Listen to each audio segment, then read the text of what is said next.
Les Béninois, chers compatriotes, en ce jour, dimanche 7 décembre 2025, nous, force de défense. Wow, so this is becoming a very familiar sight in our eyes. So obviously when we see soldiers, when we see military men lined up like that making a speech, then obviously we know that something is brewing up. So people woke up to the news on Sunday, December the 7th, 2025, that there was a coup in Benin. So we are not just going to look at what happened, but we need to look at why this happened. So the group calling itself the Military Committee for Foundation took to the airwaves to justify the toppling of the government.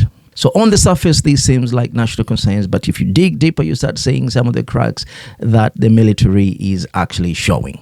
So to understand Benin, you have to zoom out. So this thing did not just happen in a vacuum.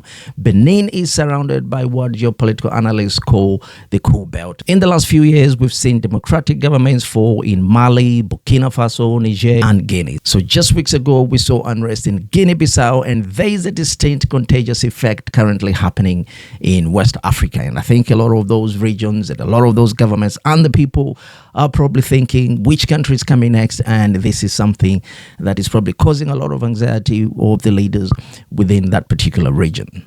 So when we look at the pattern of these coups, the pattern is almost predictable. So the soldiers in Benin were trying to copy and paste this exact playbook, but obviously this has failed miserably. Now, there's no doubt that Benin has got serious political problems. President Patrice Talon has been heavily criticized for authoritarian creep, jailing opposition figures, and recently extending presidential terms ahead of the 2026 elections. So there's no doubt that people are currently fed up with what is currently happening in the country.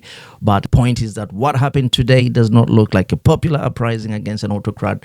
This looks like something that was done by the military without any backing of the majority of the people. And I think this is what makes it very different from all the coups that we've seen either in Burkina Faso or whether, within the Sahel states, or the recent one in Guinea-Bissau, or even in Madagascar. There are always people around that particular coup supporting it and people marching in the streets, but we never saw any of that. So when you really listen to the speech itself, it currently hits at what is happening within the army ranks. So you've got issues to do with unfair promotion. So this is something more to do with what is currently happening in the army rather than the Beninese people. And I think this is what makes it different, and this is what has made all these cracks come up.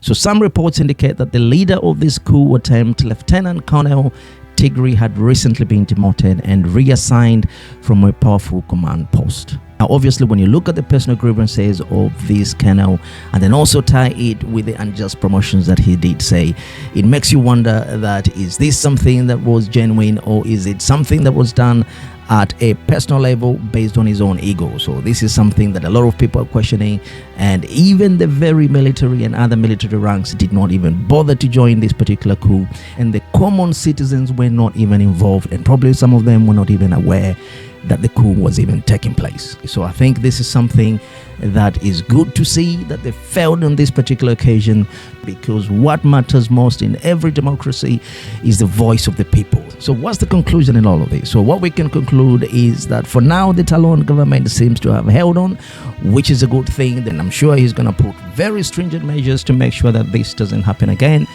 But the attempt itself proves that the instability plaguing the Sahel has firmly arrived on the coast. So Benin may have dodged a bullet today, but the gun is still loaded. So what do you think about this? Do you think that military intervention was justified at this particular stage?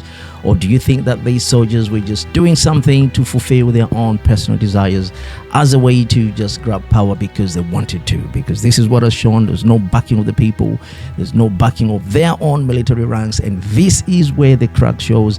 On a personal level, I'm just glad that this now will send a very strong message to the military personnel, to the military powers within the region, and even within the broad African context, to say, if you want to grab power, you've got to have the backing of the people, because there's no point of doing these things for your own personal gain. So let's discuss, this is what we are reclaiming.